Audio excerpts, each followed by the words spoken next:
I'm Jez Benton, and this is Route to the Top. I'll be meeting with a whole range of leaders who'll climb a mountain together and do a video podcast from the summit. We are in Park City, Utah. This time I have the pleasure of being joined by Ron Dunford, the CEO of Schreiber Foods. Beautiful climb. Great climb. Thank you for having me along. Yeah, pleasure. Good to be here. Now, how this normally starts, and because the name of the thing is Route to the Top, I usually ask my interviewee, what has your route to the top been? But I'm not going to start like that on this one. I'm going to ask that. I'm going to ask that next. And the reason for that is we had dinner last night and you said something to me, and I probably woke up 3 or 4 times in the night thinking about what you said. And it was one line, and I asked you about that one line this morning because I tried to write it down and remember it, and you're like, no, not quite. So I want to ask about that one line. So I wrote it down. You know what it is. Yes. It's die young, as old as I can. Yeah. So it struck me. And I now want to take that on myself, I think. But before I take that on as a personal mantra, I want to know what it means to you and why. Yeah. And you said it. I really do want to die young, as old as I possibly can, meaning that I want to be climbing peaks like this when I'm 80 and when I'm 90. In fact, I have a written goal to ski 99.90 at 90. Oh, nice. Right. So at 90 years old, I want to be on this peak skiing down here. And so for me, it's just living a life that will keep me young for as long as possible. Yeah. And so that whenever it is that I do die, I die young in spirit, young and physically, just young. Right. Yeah. Can I be invited? Of course, please, please. That would be, what a day. Yeah. There would be a hell of a crowd here for that. Yeah. That would be amazing. Yeah. That would be amazing. All right, thank you. I need to take it on myself. Perfect. As a thing. I actually have a next door neighbor by the name of Ted Pratt, who is 97. Wow. And although he probably doesn't have that philosophy, he lives it. Nice. I think he has a better social life than I do. An amazing person and a youthful 97-year-old. So it's possible. Yeah, that's what it means right there. Yeah. Excellent. So, well, let's I'm going to pivot from that into Route to the Top. Okay.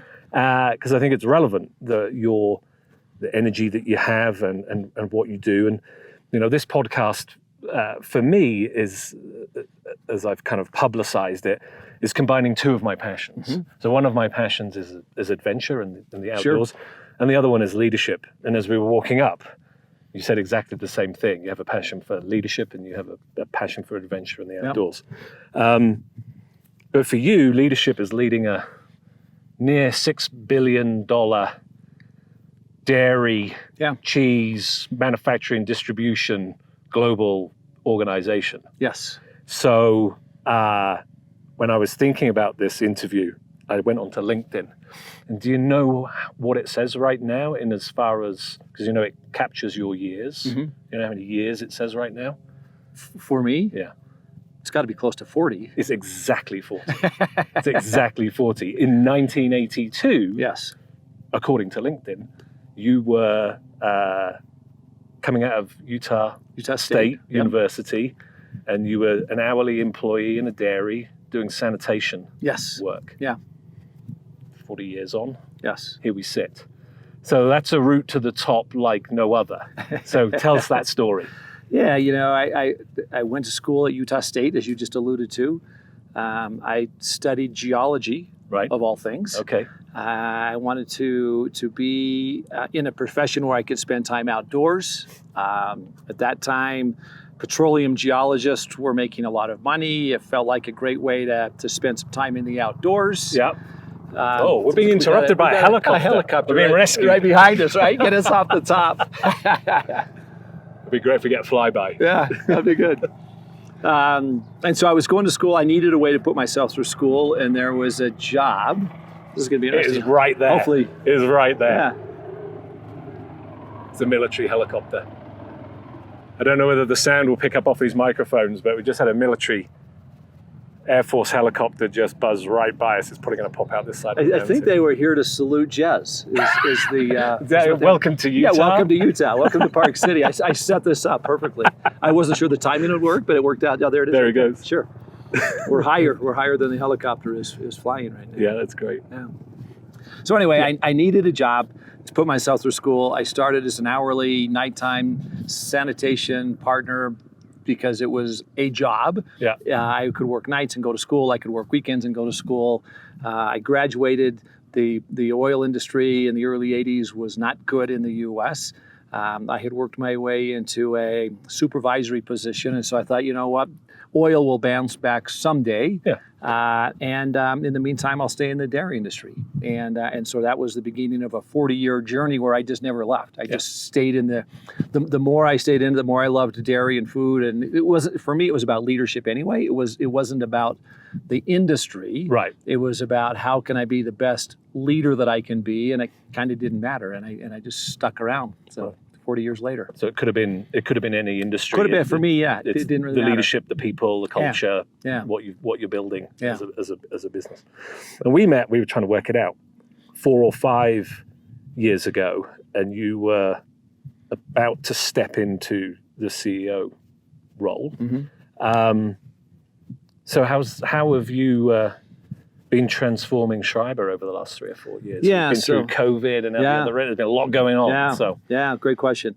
In fact, when we met, right at that time, I was transitioning out of Schreiber. Yeah. I was on a board of directors. I went and did some nonprofit work, so I did a sabbatical kind of for a year and a half, traveling around the world, and then stepped into this role, and really started with a sort of strategic view. I mean, I'm a believer in dreaming big. I'm sure we'll talk about that at some point in time here, but dreaming big and understanding where it is that we want to go.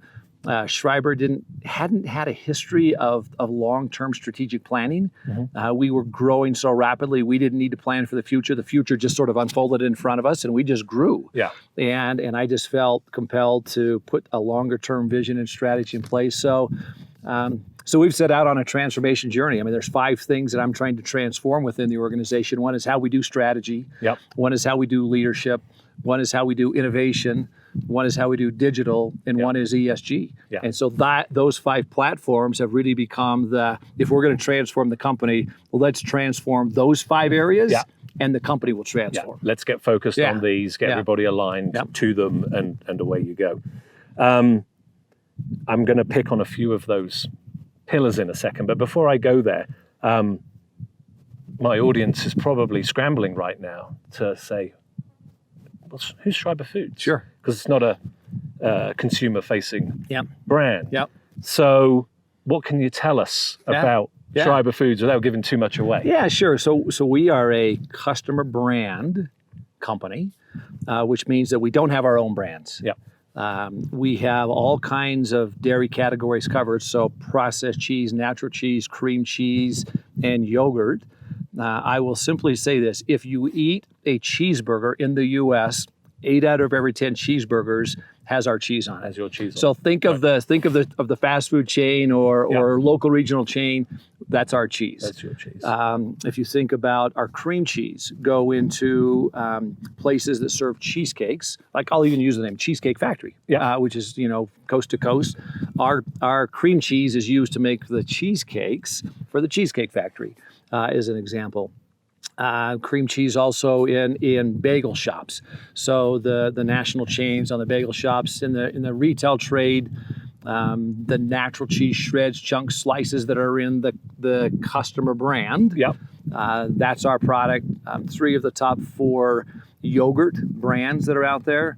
That's our We yogurt. had them for breakfast We had this them morning. for breakfast this morning. So it's Schreiber is a $6 billion company that no one's ever heard of, because when you're eating a cheeseburger, it doesn't say Schreiber cheese on the cheeseburger. You just know you're eating that quarter pounder, and it tastes pretty dang good, hopefully. It does. And global as well, right? Yeah, global, so consistent. Yeah. So how much of the business is U.S. versus global? So we have 30 manufacturing facilities. 15 of them are in the U.S. and 15 of them are outside of the U.S. So a couple in Latin America. We've got 10 in Europe, and then we've got 3 in India. And so we've got a global presence following our customers around the world. Our customers are global customers, and we have some large customers around the world. Europe is such a large yogurt area of the world that our primary product in Europe is actually yogurt. Yeah. Our primary product in India are small little boxes of juice, Tetra Pak juices that are shelf stable and you don't have to be refrigerated. Yeah. And so that's the majority of our business in India. Okay, makes sense. So you're traveling a lot these days? Yeah, I'm on an airplane every week. You like to get to all of your locations? Yeah, we've got it's a 30 manufacturing facilities, but 40 locations around the world. So there's some other distribution facilities, or just our European office is in Madrid. Yeah. We've got an office in Mumbai. So I get to each of our 40 locations once a year. In the last couple of years, that's been difficult because of COVID restrictions and travel restrictions. So I'm back out at it right now. I'm back on the road. Back on the road. Back a lot right now. And you like being on the road? I do. Actually, I love it. What do you love about it? So, because I've been on the road a lot the last couple of weeks. so I'll say somewhat selfishly, no one can find me when I'm on the road. Okay. Right. Yeah. So I love playing time. I can settle into a good book. I can settle into a good project. I can get to a hotel and do some work. So I get a lot of my best work done on the road. Because I'm focused on that area of the world that I'm going to, or that plant that I'm going to, but then I also have downtime in the evenings and or on an airplane. And so I don't mind travel at all. Get a lot of work done. Yeah, and you strike me as somebody who likes to get to know your people, even though you have 9,000 employees. Yeah. And there's no better way to do it than getting out there and boots on the ground. I drive the leadership teams crazy because I'll go there and they want to show me around the plant, and so they're a little group of us, and I just say, when I wander, you just keep going, because I'm wandering off all the time because I'm going to talk to everybody in the plant. I'm not going to listen to the leaders what they say about the. I already know everything about the plant. I think that I need to know about. Yeah. I want to know about our partners' lives, and I want to hear about their stories, and I want to thank them for all the things that they're doing. So I spend much more time interacting with our folks than I do listening to the rest of the leaders talk. And everybody's called a partner. Yes. Right? Employees are partners. Yes. What's the thinking behind the nomenclature there? What does that do from a culture standpoint? Yeah, so it's a great question, and it's something that we don't even think about anymore. And I automatically use that. It strikes phrase. me. I see it, and because you're very good. One of the things you're very good at, and I think you do. I don't think it's a department that does this. But if like a new hire or somebody gets promoted and they post about themselves on LinkedIn, you'll say, congrats, so-and-so on that promotion, or welcome to the team, or whatever. And I always notice the word, partner, and it's unusual. Yeah. So it started well before my time with the company. So that's how long we've used that word, and it really just is meant to be that, hey, we're all in this together. We're all partners. There's no a hierarchy. I mean, there always is in every organization. Of course, yeah. But from just practical terms, we sort of, we're on equal ground, and we're all partners in this business. Let's from a relationship standpoint, we're all humans, and we all talk and get on, and we're all doing a job. Yeah, I like it. I thought that's what it was about. So. Well, you mentioned one of the strategic pillars, one of the transformation pillars is around ESG. I've got 3 clients at the moment that are big ESG organizations. I've got a green capital lending business, so they will do financing of big large commercial energy projects. I've got an EV bus company called Proterra, so they are decarbonizing the world. Because a lot of buses pumping out a lot of bad stuff into the atmosphere, and they're all running on diesel. And a shipping company, zero emission shipping company. So they're all directly ESG, if that makes sense. Your T-shirt also says "Do Good," which is a nod to the Cotopaxi brand for anybody out there. Davis Smith, I think Davis, if you ever watch this, I'm going to try and get Ron to make an introduction so we can interview you on the top of something. Yeah, of course.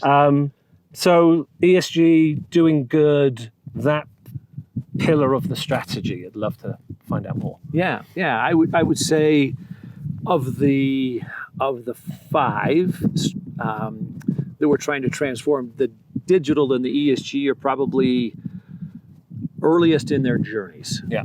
Right. So we clearly recognize our responsibility to the communities where we live and the earth. Right. Yeah.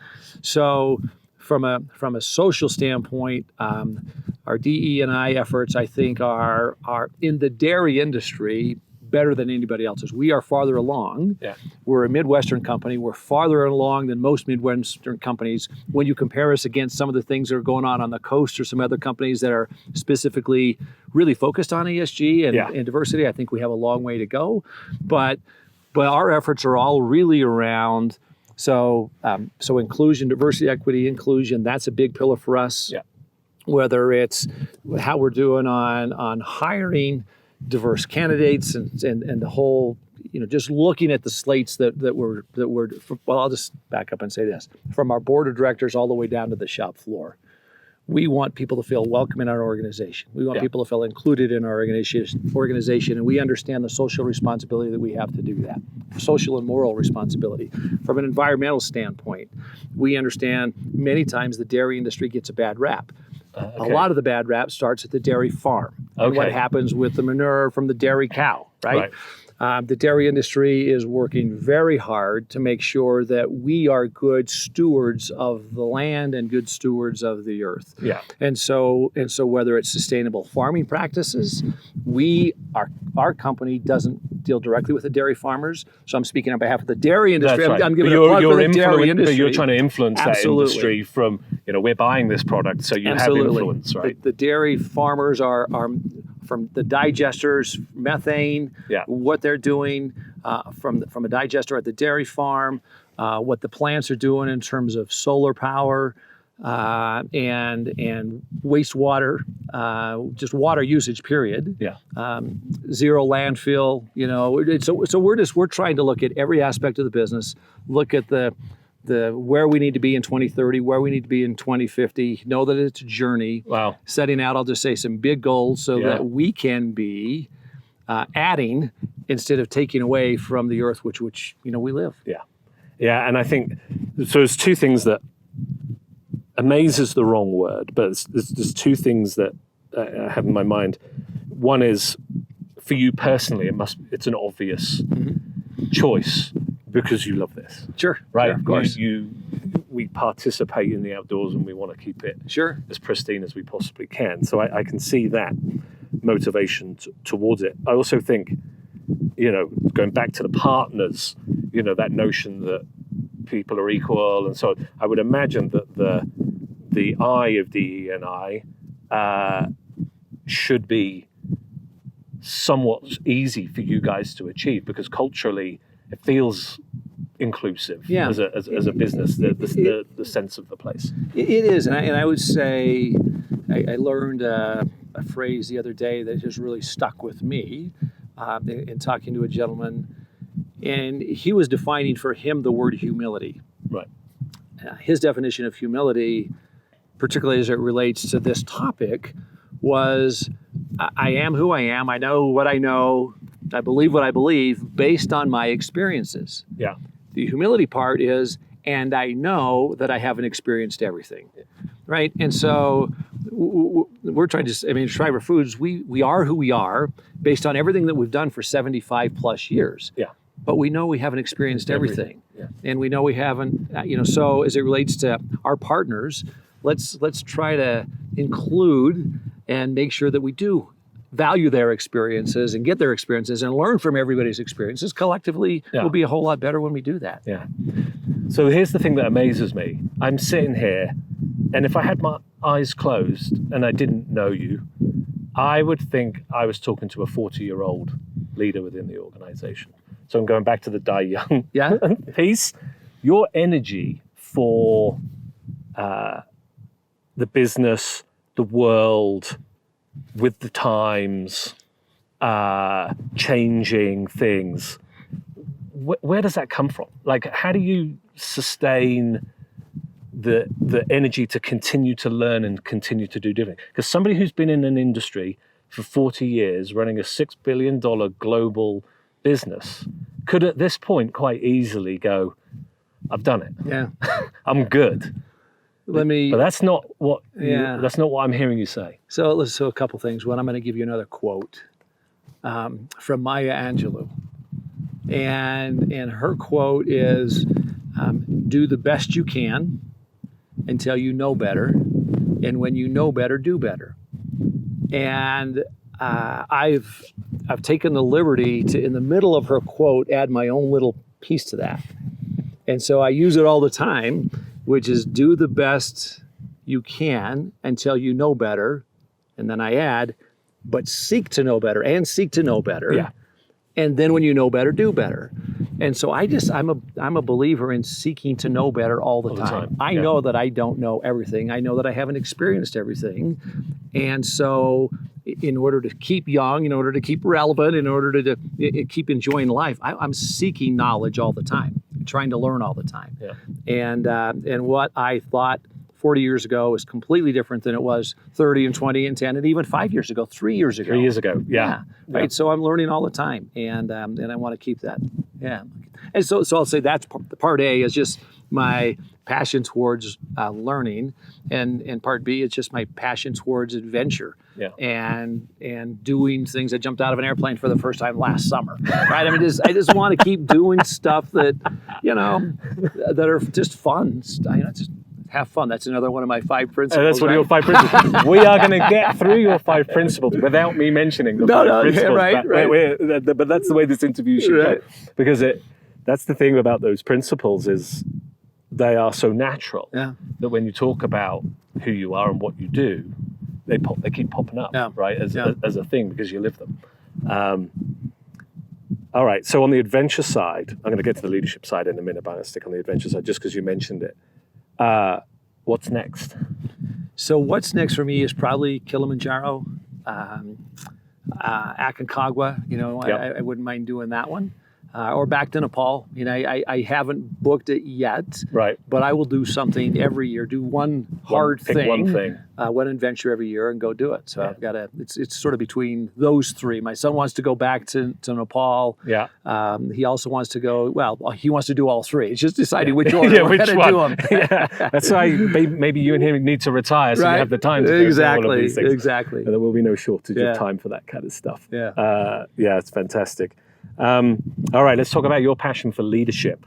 Where did that stem from? Yeah, so as opposed to a technical passion, because I've interviewed. I think you're number 6 in the series.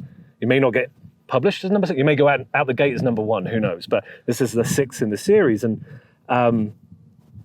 I think only one of those 6, I would say that they have a passion for leadership.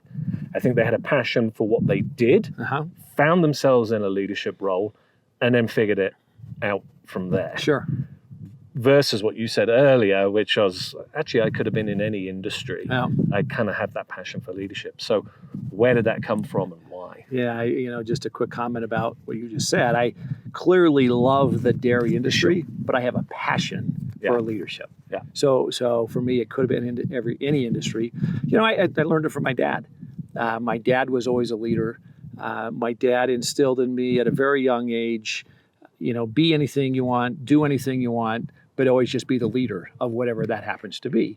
And he taught me leadership principles. And I started reading books like Think and Grow Rich, from Napoleon Hill, See You at the Top, from Zig Ziglar, and early, back when I was a teenager, I started reading books like that. Wow. That'll just instilled the passion for personal development and leadership. And so I started the leadership journey early on, and I never really thought about it. I didn't. So I studied a lot. I wanted to. It was less maybe about leadership. It was more about success principles. Okay. It turns into be leadership principles as well. But why do some individuals? Why do some teams? Why do some companies become wildly successful and others don't? Yeah. And so I don't know. Early on, I was fascinated by that and trying to figure out: are there certain principles? Are there certain keys to success that might sort of ring true and unlock that? Unlock that. Yeah. You must be one of the favorite people in airport bookshops. Yeah. Because you can always grab one. I do. That is true. Yeah, and I think, when you think about principles, and we'll get into yours in a minute, contextualizing those is super important. Sure. Because certain things work. We have a runner. Certain things and certain principles work for certain people at certain points in time. And I've seen people sort of evolve through, this worked for me then and there. Sure. And then it stopped, and now I've got to rethink this. But it's that mental ability to keep revisiting leadership and what's required in the context of what's going on, particularly at the moment with coming out the back of COVID and high inflation and what's going on within the organization and supply chain and stuff.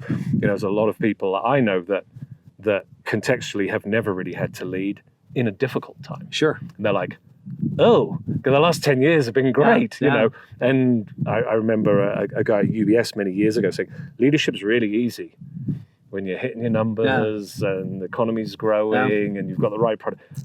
It's a real test, and it's really hard when things are tough. Yeah.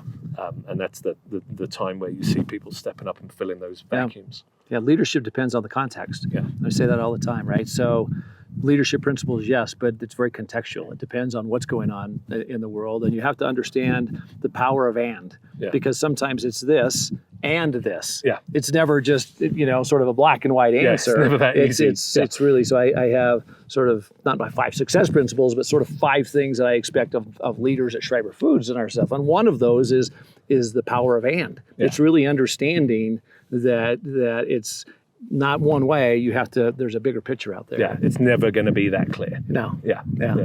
Well, let's drop into a few of these. So you've mentioned dream big, and you've mentioned have fun. Yeah. You have 3 more. So number 2, I don't know whether you run them in a particular order, but number 1 was dream big. Yeah, I'm a huge believer in the power of the dream. Yeah. The power of having a vision and knowing where it is that you want to go and being able to share that with an organization and getting the organization to see where you're going. Yeah. Right? So I'm similar. Where do you do your best imagining and best dreaming? Physically, where do you do? So that's a great question. I can do it almost anywhere, I will say. However, it's in the mountains. It's like this. Yeah. It's in quiet places. Yeah. Right. I can do it in the midst of everything else, but I'm an early morning guy, so I get up early. It's when I'm working out. It's when I'm driving to work, even listening to a podcast. A lot of times, I'll hear something on a podcast that will click. Right. But for me, it's when I'm out and alone and in nature many times. Yeah, it's amazing. It's often when you're not in the thick of it. Yeah. Right. Yeah. Your ability to step back. You said to me yesterday that you're an introvert, but you get energy from people. Yeah.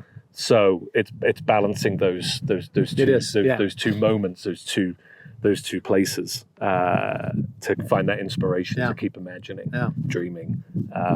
Mine is the shower. Yeah, I hear that often, right? All the outdoors. Right? Yeah. And when I was on Everest, I was like, there's a shower in the outdoors. This could be a real inspirational spot for me. You got them both. Yeah.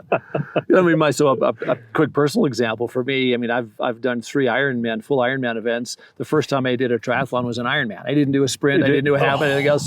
So I'm one who says, if you're gonna, go big. Yeah. Right? Dream big, go big. Right?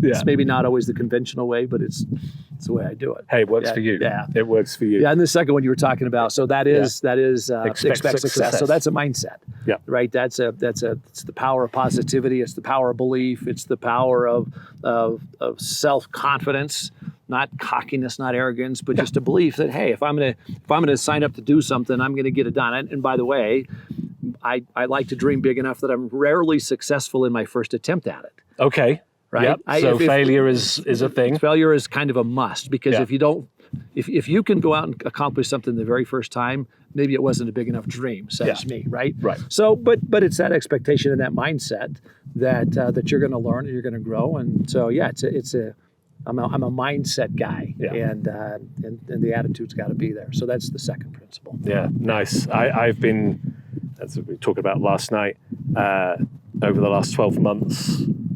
16 months of setting up my new business, Canvas. And through that process, a lot of friends and other people around me would say, do it. It'll be great. Yeah. Do it. It'll be great. I'm like, how do you know that? Like them from the outside Sure. looking in, and then they're like, we just know you'll be successful. So you need to expect success and don't think about anything else other than that, and you'll be successful.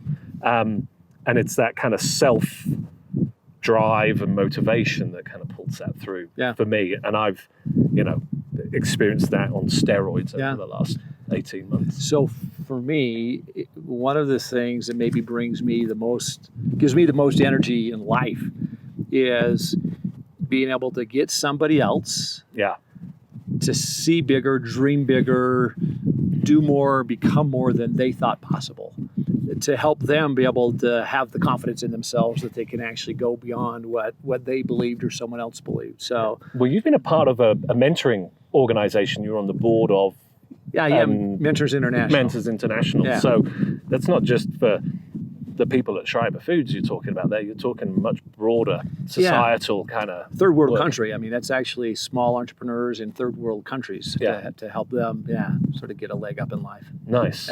Yeah, that's amazing. I will get there soon. Yeah. So number 3 was take action. Number 3 is take action, right? I mean, you can have the biggest dream in the world and you can believe all you want to believe, but you got to take the first step. We were talking about skiing, on the hike out today. Yeah. We happened to be talking about Corbett's Galera at Jackson Hole. Yeah. And the first step is actually a sort of a drop off. It's a big one. And you sit and look, and many people don't ever take that step. They'll just sort of ski around behind, right? Yeah. You got to take the step.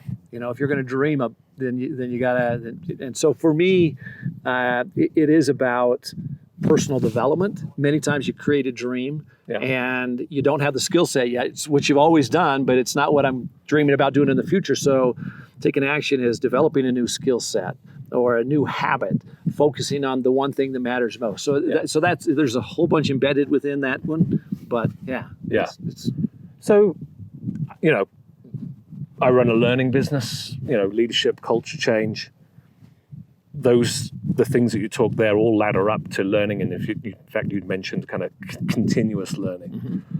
What's the last big thing that you learned kind of stopped you in your tracks? You're like, whoa, because you said, you used the quote that you've tweaked. Yeah. What's the last big thing that kind of smacked you in the face? Well, I'll say, I don't know if it was a smack me in the face, but the quote I said earlier about, I am who I am. Yeah. I know what I know based on my experiences, and I know I haven't experienced everything. I've known that forever.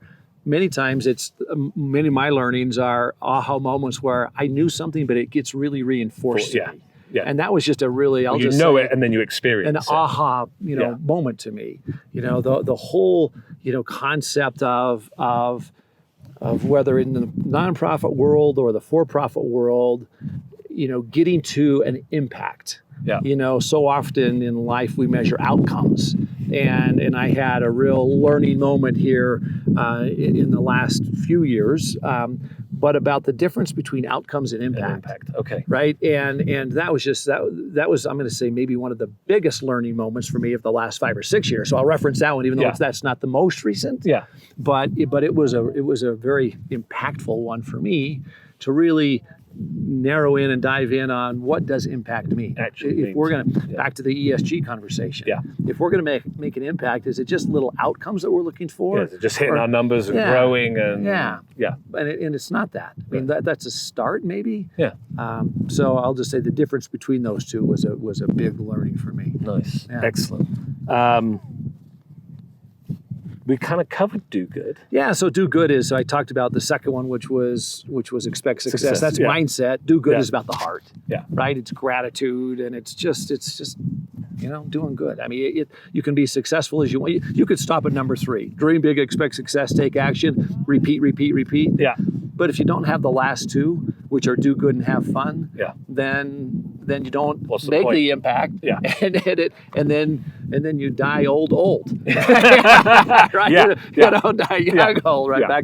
Back to that. So, it's just the concept of along the way, make a difference in this world, make an impact in this world. And the last one, have fun. I mean, if you can't have fun, then what's the point? What's the point? Yeah. Right. So which is just, smiling. I mean, simple smile. I've traveled all over the world, and a simple smile and kicking a ball back to someone on a street in some third world country, and having the kids all of a sudden joining in a little game. I mean, just having fun, just being spontaneous and engaging in activities that put smile on people's faces. Yeah, makes so much difference. I try and do it all the time with everybody I meet. In fact, sometimes I get strange looks from people because I'll strike up a conversation or say something nice. In fact, I was doing a route to the top 2 days ago in Telluride, and we were hiking up Ajax, and just before you turn up the trail to do these switchbacks to the summit, there's actually a Jeep trail that comes down, and I would not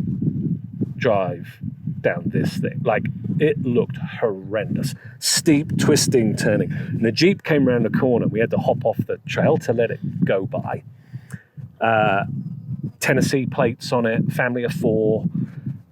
They drove by and I'm like, oh man, they are going to go off of this thing and round by this waterfall and all the rest of it. And as I was hiking up, this guy had the window wound down. He's like, morning. I'm like, morning. I said, can you guys move a bit quicker? We're trying to climb up here. And we all had a good laugh about it, but he gave me this funny look to me. He was like, you being serious here? Is this a joke? But it's just, if you can meet people and have fun and give energy and receive energy, and if you can do that in an organization, then, people work hard, enjoy what they're doing, life's good. Well, Debbie, I talked about some of the things I expect of the Schreiber leaders. Yeah. Energy is one of those things. I mean, movement takes energy, and our leaders have to be the ones that are infusing energy into the organization. They have to be. Yeah, excellent. So those principles that you have, they also sort of permeate through the organization as well, because it's you and it's the leadership in the organization.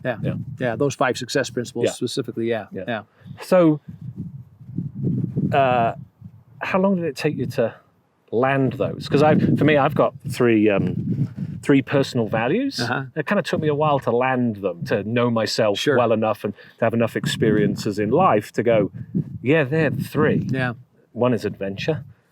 One is enjoyment, and one is friendship. Sure, they're my 3. But it took me 20 years or more to figure those out and go, that's me. And I know in my life, if I don't have one of those 3 things for a sustained period of time, I'm not me. So I landed on them. I'm going to say my first version 30 years ago. Okay, and I talked about earlier studying success principles, and I was doing a lot of study, and I sort of landed on those 5 principles, 5 2-word little phrases. Yeah. There's been a couple tweaks though over the course of time. Along the way. So number 1 and number 2 haven't changed. It's always been dream big, expect success. Yeah. It used to be work smart instead of take action. Ultimately, that worked for me, but I felt, a number of years later when I changed it to take action, it was just a better fit, and I liked that better.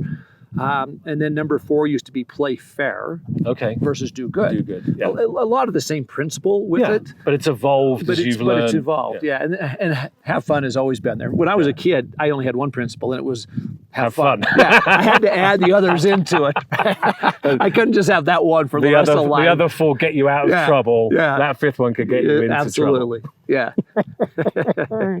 I love it. I'm gonna look down. I made a couple of other notes. You talked about learning, and I reiterated or mentioned failure. And you said you're not dreaming big enough if you don't have a few failures on the way.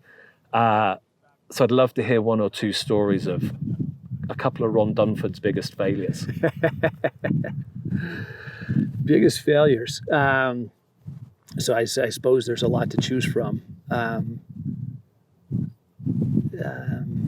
So biggest failures. I'm going to caveat it this way. I don't generally look at very many things and classify it as a failure. Yeah, learning. It's an opportunity for me to get an experience. Yeah. And the more experiences that I have, the better off I'm going to be. Yeah. And so my failures have been, I will say, when I had an intuition to do something and chose not to. Right.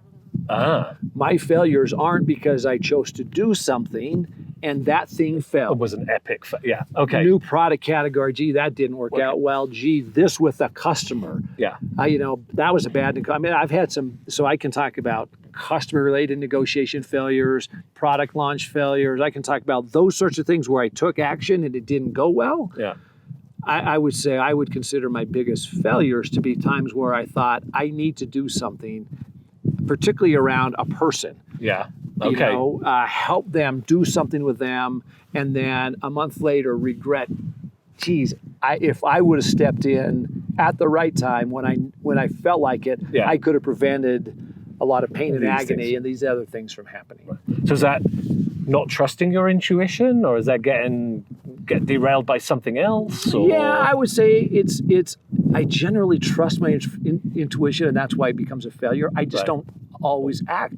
I really try to all the time, but there's times where in the course of my career I haven't, and in those times, again, I'll say I feel those are being my regrets or my failures of, dang it, I should have done that better. Yeah. Everything else, like, no regrets. But those times.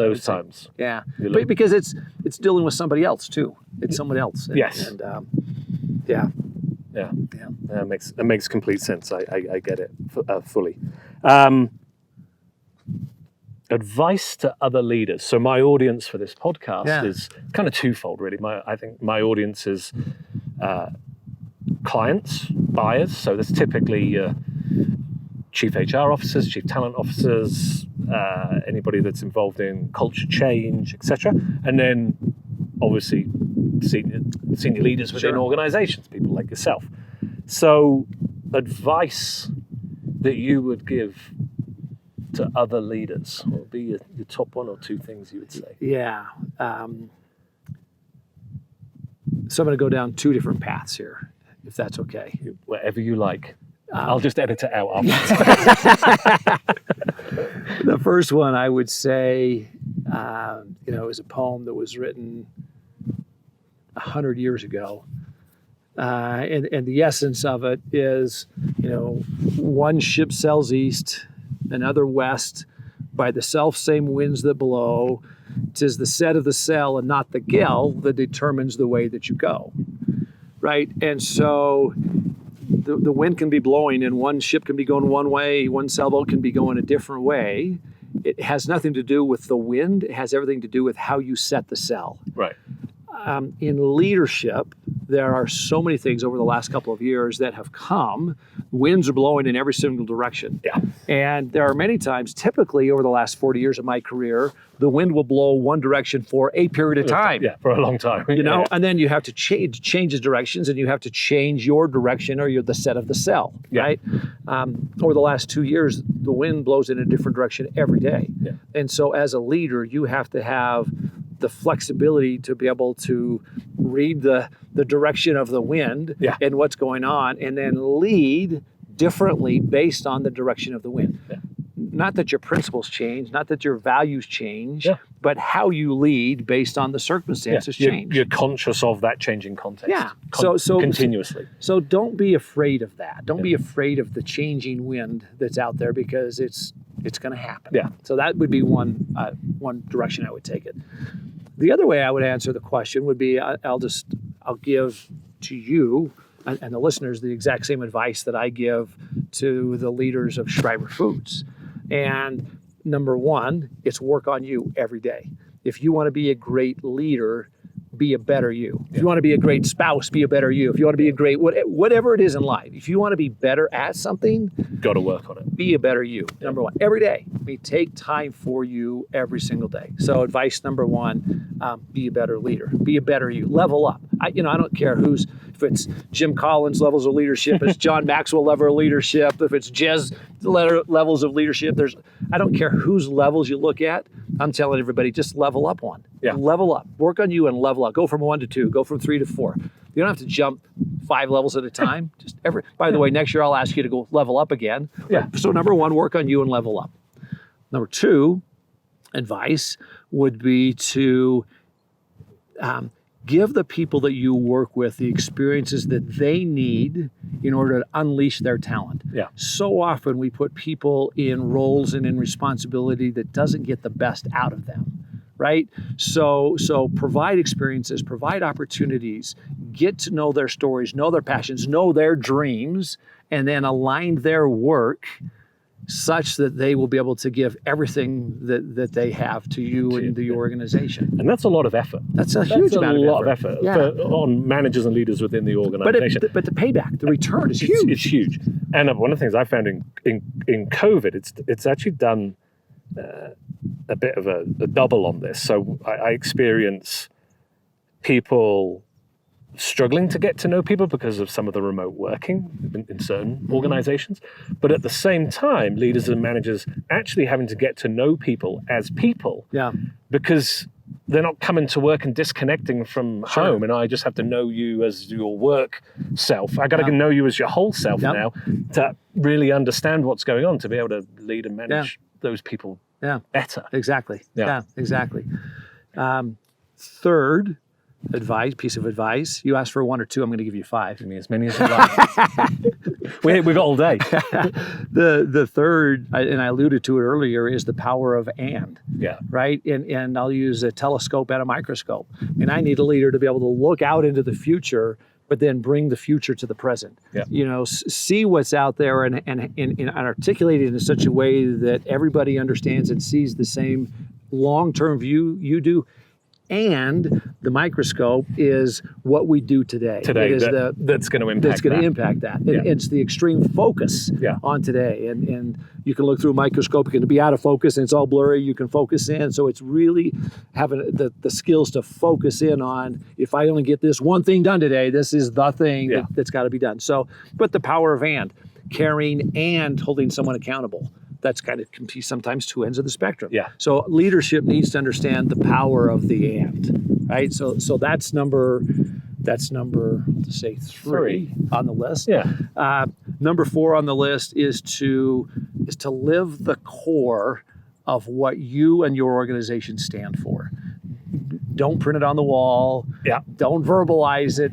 Live it. Just live it. Just live it. Be it. Because that provides the example, the energy, the spark, everything that everybody needs. They can see it in your eyes. They can get that spark, get that energy, and I just can calibrate what I do based on your actions. Not what you tell me. Yeah. Jez, I just need to watch you. If I watch you and know what I should be doing, then you're doing your job. Yeah, it's congruent with the experience, people's experience of you. There's no disconnect there. We say we're this, but you do that.